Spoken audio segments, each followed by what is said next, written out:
क्या आपने कभी ऐसी परिस्थिति देखी है जहां आपको लगा हो कि अब यहाँ रुकना सही नहीं है, जहां डर आपसे कहे भाग जाओ, सब खत्म हो गया, अब कुछ नहीं हो सकता, तुम अकेले हो।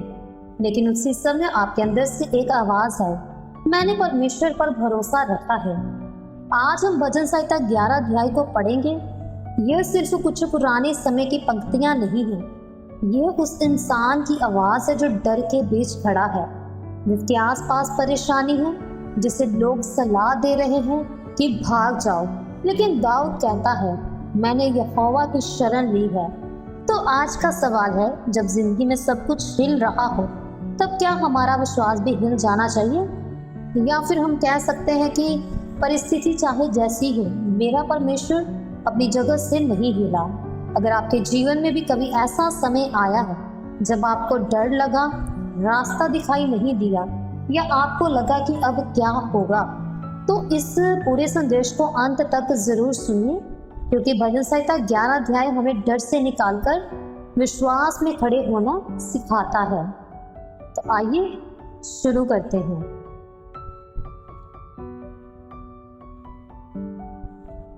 जब हम भजन संहिता 11 अध्याय की शुरुआत करते हैं तो वह बहुत ही पावरफुल है, क्योंकि दाऊद कहता है कि उसने यहोवा की शरण ली है। मतलब दाऊद कहता है मैंने यहोवा की शरण ली है। अब जरा सोचिए, अगर कोई इंसान परेशानी में हो तो सामान्य तौर पर वह क्या करता है? किसी दोस्त को फोन करता है, किसी रिश्तेदार से बात करता है, किसी से सलाह लेता है, कभी कभी हम गूगल पर सोल्यूशन ढूंढते हैं, और आज के समय में तो हम अपनी परेशानी सोशल मीडिया पर भी डाल देते हैं। लेकिन दाऊद सबसे पहले कहाँ जाता है? परमेश्वर के पास। यही इस पूरे अध्याय की पहली शिक्षा है। मुश्किल आने के बाद सबसे पहले डर की नहीं, परमेश्वर की तरफ देखो, क्योंकि जिस जगह आप अपनी आंखें टिकाते हैं अक्सर वही आपके दिन की दिशा तय करती है। अगर आप लगातार अपनी समस्या को देखते रहेंगे तो समस्या बड़ी दिखाई देगी। अगर आप लोगों की बातें सुनते रहेंगे तो डर बढ़ सकता है। लेकिन जब आप अपनी आंखें परमेश्वर पर लगाते हैं तो समस्या खत्म होने से पहले ही आपके अंदर शांति आनी शुरू हो सकती है। तो कुछ लोग आपको डर की सलाह देंगे। इस भजन संहिता में दाऊद के सामने ऐसे लोग हैं जो उससे कहते हैं कि भाग जाओ। वो उसे खतरा दिखा रहे हैं। वह कह रहे हैं कि दुष्ट लोग हमला करने के लिए तैयार हैं। यानी दाऊद के आसपास के लोग उसकी परिस्थिति देखकर डर रहे हैं। और यहाँ एक बहुत इम्पोर्टेंट बात है, हर सलाह जो आपको डराती है जरूरी नहीं कि वह परमेश्वर की सलाह हो। कभी कभी लोग हमें अपनी सोच के हिसाब से सलाह देते हैं। वह कहते हैं तुमसे नहीं होगा, छोड़ दो, बहुत मुश्किल है, अब फायदा क्या है, इतना भरोसा मत रखो। लेकिन आपको हर आवाज को अपने दिल का फैसला नहीं बनने देना है, क्योंकि लोग आपकी परिस्थिति देख सकते हैं लेकिन परमेश्वर आपका भविष्य देखता है। लोग आज देख सकते हैं, परमेश्वर कल भी देखता है। इसलिए दाऊद कहता है मैंने यहोवा की शरण ली है। तो इसका मतलब मेरे चारों तरफ चाहे कितना भी डर हो, लेकिन मेरा भरोसा परमेश्वर पर है। तो भजन संहिता 11 अध्याय में बहुत गहरी बात आती है। जब हमारी नींव हिलती हुई लगे, अगर नींव ही नष्ट हो जाए तो धर्मी क्या कर सकता है? अब से हम जब अपने जीवन से जोड़कर देखते हैं तो कभी कभी हमें लगता है कि हमारी जिंदगी की नींव हिल रही है। रिलेशनशिप में प्रॉब्लम, घर में परेशानी, काम में परेशानी, पैसों की चिंता, भविष्य की चिंता, प्रेयर का आंसर देर से मिलना, और तब मन पूछता है अब मैं क्या करूं? लेकिन यहाँ से विश्वास शुरू होता है। विश्वास का मतलब ये नहीं कि हमें कभी डर नहीं लगेगा। विश्वास का मतलब है डर के बावजूद हम जानते हैं कि हमारी नींव परमेश्वर है। घर हिल सकता है, परिस्थितियां बदल सकती हैं, लोग बदल सकते हैं, लेकिन परमेश्वर नहीं बदलता। इसलिए अगर आपकी जिंदगी में आज कुछ हिल रहा है तो खुद से एक सवाल पूछिए, क्या मेरी नींव समस्या है या परमेश्वर? अगर आपकी नींव परमेश्वर है तो तूफान आपको हिला सकता है, लेकिन आपको पूरी तरह गिरा नहीं सकता। परमेश्वर सब देखता है। अब भजन संहिता का अगला हिस्सा हमें परमेश्वर के बारे में बहुत सुंदर बात बताता है। परमेश्वर अपने पवित्र भवन में है, उसका सिंहासन स्वर्ग में है, और उसकी आंखें मनुष्य को देखती हैं, इसका मतलब क्या है? आप परमेश्वर की नज़र से बाहर नहीं हैं। हो सकता है लोगों को आपकी परेशानी दिखाई ना दे, हो सकता है आपने किसी को अपनी पूरी कहानी ना बताई हो सकता है आप रात को अकेले रोए हो और किसी को पता भी ना चला हो, लेकिन क्या आप जानते हैं कि आपको परमेश्वर ने देखा है? आपकी वो प्रार्थना, आपकी वो प्रेयर जिसे आपने किसी को नहीं बताया, परमेश्वर ने सुनी। आपके दिल की वो चिंता जिसे आपने शब्दों में नहीं कहा, परमेश्वर जानते हैं। आपके आंसू जो किसी इंसान ने नहीं देखे, परमेश्वर ने देखे हैं। इसलिए अगर आज आपको लग रहा है कोई मुझे समझ नहीं रहा, तो एक बात याद रखिए, परमेश्वर आपको समझता है। परमेश्वर हमें परखता भी है। इस भजन संहिता में जब हम आगे पढ़ते हैं तो वह हमें आगे बताता है कि परमेश्वर धर्मी को परखता है। अब परखना सुनकर हमें डर लग सकता है, लेकिन ज़रा सोचिए, सोने को आग में क्यों डाला जाता है? उसे नष्ट करने के लिए नहीं, उसे शुद्ध करने के लिए। उसी तरह हमारे जीवन में भी कुछ परिस्थितियां ऐसी आती हैं जहां हमारा विश्वास टेस्ट होता है। जब सब ठीक हो तब कहना आसान है, मैं परमेश्वर पर भरोसा करता हूँ, लेकिन जब प्रार्थना का आंसर देर से मिले, जब दरवाज़ा बंद हो जाए, जब लोग साथ छोड़ दें, जब परिस्थिति उल्टी दिशा में चली जाए, तब कहना फिर भी मैं परमेश्वर पर भरोसा रखूंगा। यही असली विश्वास है, क्योंकि विश्वास केवल अच्छे दिनों की चीज़ नहीं है। विश्वास तूफान में भी परमेश्वर को पकड़ कर रखना है। तो एक छोटा सा हमारे जीवन से उदाहरण देखते हैं। मान लीजिए एक बच्चा अपने पिता के साथ सड़क पर चल रहा है। सड़क पर बहुत ट्रैफिक है। बच्चा डर सकता है, लेकिन अगर पिता उसका हाथ पकड़कर चल रहा है तो बच्चे को हर गाड़ी को कंट्रोल करने की ज़रूरत नहीं। क्यों?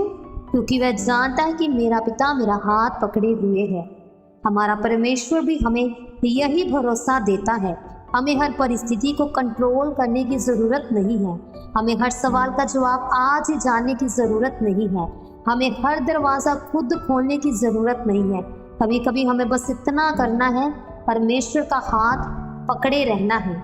जब आपको लगे कि बुराई जीत रही है, तो भजन संहिता 11 अध्याय में दाऊद ऐसी दुनिया देख रहा है जहाँ दुष्ट लोग बुराई कर रहे हैं। और कभी कभी हमें भी ऐसा ही लगता है। हम सोचते हैं कि अच्छे लोगों के साथ ही इतनी परेशानी क्यों? गलत काम करने वाले आगे क्यों बढ़ रहे हैं? ईमानदार रहने का फ़ायदा क्या है? जो परमेश्वर को नहीं मानते उनकी ज़िंदगी तो ठीक चल रही है। तो क्या आपने कभी ऐसा सोचा है? अगर हाँ, तो आप अकेले नहीं हैं। बाइबल के लोगों ने भी ऐसे सवाल किए हैं, लेकिन भजन संहिता हमें याद दिलाता है कि परमेश्वर सब देख रहे हैं। हमें हर चीज़ का फैसला तुरंत अपनी आंखों से दिखाई देने वाले परिणाम के आधार पर नहीं करना चाहिए, क्योंकि आज जो दिखाई दे रहा है वह पूरी कहानी नहीं है। तो परमेश्वर न्यायी है, क्योंकि भजन संहिता जब हम 11 अध्याय को पढ़ते हैं तो परमेश्वर के वचन में लिखा है कि परमेश्वर धर्मी है और वह अपने न्यायों से प्रेम करता है। इसका मतलब है आपको हर गलत बात का बदला खुद लेने की ज़रूरत नहीं। अगर किसी ने आपके साथ गलत किया, अगर किसी ने आपको चोट पहुंचाई, अगर किसी ने आपके बारे में झूठ बोला, तो इसका मतलब ये नहीं कि आपको भी वही करना है। आप परमेश्वर के हाथ में मामला छोड़ सकते हैं। वे कह सकते हैं, प्रभु तू जानता है, तू देखता है, तू न्याय करेगा, मुझे अपने दिल में कड़वाहट रखने से बचा। तो ये आसान नहीं है, लेकिन यही विश्वास की मैच्योरिटी है। तो क्या आपकी प्रार्थना का आंसर देर से आ रहा है? अब मैं आपसे एक बहुत पर्सनल सवाल पूछना चाहती हूँ। क्या आप किसी ऐसी प्रेयर के लिए इंतज़ार कर रहे हैं, ऐसी प्रार्थना के लिए इंतज़ार कर रहे हैं जिसका उत्तर अभी तक नहीं आया? आपने कई बार प्रार्थना की, कभी रोकर, कभी अकेले, कभी रात में, और शायद अब मन कहता है शायद परमेश्वर सुन नहीं रहा। लेकिन भजन संहिता 11 अध्याय हमें याद दिलाता है परमेश्वर देख रहा है। साइलेंस का मतलब एब्सेंस नहीं होता, देर का मतलब डैनियल नहीं होता। तो आपकी परिस्थिति का कठिन होना इस बात का प्रमाण नहीं कि परमेश्वर ने आपको छोड़ दिया है। कभी कभी परमेश्वर आंसर देने से पहले हमें तैयार करता है। कभी वह परिस्थिति बदलने से पहले हमारा दिल बदलता है, हमारा हृदय बदलता है, और कभी हमें ऐसा लगता है कि परमेश्वर कुछ नहीं कर रहा, जबकि पर्दे के पीछे बहुत कुछ हो रहा होता है। इसलिए वेट करते समय फेथ मत छोड़िए। जब डर कहे भाग जाओ, तो इस भजन सहायता का एक बड़ा संदेश यही है, जब डर आपको कहे भाग जाओ तो विश्वास कहे मैं परमेश्वर की शरण में हूँ। जब डर कहे सब खत्म हो गया तो विश्वास से कहे मेरी कहानी अभी खत्म नहीं हुई। जब डर कहे कोई रास्ता नहीं तो विश्वास से कहे जिस परमेश्वर ने रास्ता बनाया है वह नया रास्ता भी बना सकता है। जब डर कहे तुम अकेले हो तो विश्वास से कहे कि परमेश्वर मेरे साथ साथ है। और जब परिस्थितियां कहे नींव हिल रही है तो विश्वास से कहे मेरी नींव परमेश्वर है। तो अगर मुझे भजन संहिता 11 अध्याय का पूरा संदेश सिर्फ एक सेंटेंस में बताना हो तो मैं आपको कहूँगी, परिस्थिति को देखकर अपना भरोसा मत बदलो, परमेश्वर को देखकर अपनी दृष्टि बदलो। क्योंकि आज का सबसे बड़ा जो लेसन, जो सबसे बड़ी सीख, परिस्थिति को देखकर अपना भरोसा मत बदलो, परमेश्वर को देखकर अपनी दृष्टि बदलो। आपकी समस्या बड़ी हो सकती है लेकिन आपका परमेश्वर उससे बड़ा है। आपका डर वास्तविक हो सकता है लेकिन परमेश्वर की उपस्थिति उससे भी अधिक वास्तविक है। आपका इंतज़ार लंबा हो सकता है लेकिन परमेश्वर की टाइमिंग गलत नहीं होती। तो अब एक छोटी सी रिफ्लेक्शन, अब यहाँ आप हैं, एक पल के लिए शांत हो जाइए, अपने मन में अपने सबसे बड़ी चिंता को याद कीजिए। ये कौन सी चीज़ है जो आपको सबसे ज़्यादा परेशान कर रही है, उसका नाम अपने मन में लीजिए और अब खुद से पूछिए क्या मैं अपनी समस्या की शरण में हूँ या परमेश्वर की शरण में। क्योंकि हम कई बार समस्या को इतना सोचते हैं कि समस्या हमारी शरण बन जाती है। बार बार वही सोचते हैं, बार बार वही डरते हैं, बार बार वही इमेजिन करते हैं। लेकिन आज उस चिंता को परमेश्वर के सामने रखिए और कहिए प्रभु मैं इसे कंट्रोल नहीं कर सकता लेकिन मैं तुझ पर भरोसा कर सकता हूँ। आइए हम अपनी आंखों को बंद करें, सिरों को झुकाएं, हम प्रार्थना करेंगे। हे स्वर्गीय पिता, आज हम आपके सामने आते हैं। स्वर्गीय पिता, आप जानते हैं कि हमारे जीवन में कौन सी बातें हमें डरा रही हैं। आप जानते हैं कि हमारे दिल में कौन सी चिंताएं हैं। आप जानते हैं कि हम किस बात का इंतज़ार कर रहे हैं और आप ये भी जानते हैं कि कई बार हमारा विश्वास कमज़ोर पड़ जाता है। प्रभु स्वर्गीय पिता, आज हमें भजन संहिता 11 अध्याय का विश्वास दीजिए। जब लोग कहे भाग जाओ तब हमें आपकी शरण में खड़ा रहना सिखाइए। जब परिस्थिति कहे सब खत्म हो गया तब हमें याद दिलाए कि आप अभी भी सिंहासन पर विराजमान हैं। जब हमें लगे कि हमारी नींव हिल रही है तब हमें याद दिलाए कि हमारी असली नींव आप है। प्रभु स्वर्गीय पिता, हमारे डर को विश्वास में बदलिए, हमारी चिंता को प्रार्थना में बदलिए, हमारी कमजोरी में हमें अपनी शक्ति का अनुभव कराइए। और जब हमारी प्रार्थना का उत्तर देर से आए तब भी हमें आपका इंतजार करना सिखाइए। हमें लोगों की आवाज़ से ज़्यादा आपकी आवाज़ को सुनना सिखाइए, पहचानना सिखाइए। हमारे हृदय को कड़वाहट से बचाइए, हमें क्षमा करना सिखाइए और सबसे बढ़कर स्वर्गीय पिता हमें आपकी शरण में रहना सिखाइए। हम अपना आज, अपना कल, अपनी चिंता, अपना परिवार, अपने सपने सब आपके हाथों में देते हैं। हम भरोसा करते हैं कि आप देख रहे हैं, आप सुन रहे हैं, आप हमारे साथ हैं। प्रभु यीशु मसीह के नाम से इस प्रार्थना को करते हैं, आमीन। अगर आज भजन संहिता 11 अध्याय की ये बात आपके दिल को छू गई है तो इस वीडियो को सिर्फ सुनकर मत छोड़िए। आज किसी ऐसे व्यक्ति के साथ इसे ज़रूर शेयर कीजिए जिसे इस समय डर के बीच विश्वास की ज़रूरत है।